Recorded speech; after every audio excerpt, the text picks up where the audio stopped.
നല്ല ടേസ്റ്റി ആയിട്ടുള്ള mango barfi ready ആയിരിക്കുകയാണ്. വളരെ ഈസി ആയിട്ട് നമുക്ക് ഉണ്ടാക്കാം. കുട്ടികളൊക്കെ ഉണ്ടെങ്കിൽ എന്തായാലും ഇഷ്ടപ്പെടും. ഈ ബർഫി ഉണ്ടാക്കാനായിട്ട് അധികം ഇൻഗ്രീഡിയൻസിൻ്റെ ആവശ്യമില്ല.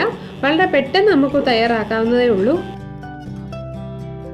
ഗസ്റ്റൊക്കെ വരുമ്പോഴോ അല്ലെങ്കിൽ വീടുകളിലെ ചെറിയ ഫംഗ്ഷനോ ഒക്കെ ഇതുണ്ടാക്കി ഫ്രിഡ്ജിൽ വെച്ചാൽ നമ്മൾ കഴിക്കേണ്ട ടൈമിൽ എടുത്ത് കട്ട് ചെയ്താൽ മാത്രം മതി.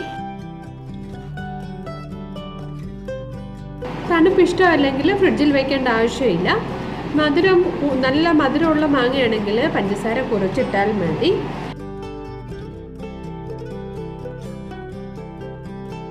നാരില്ലാത്ത മാങ്ങയാണ് ഇത് ഉണ്ടാക്കാനായിട്ട് ബെറ്റർ.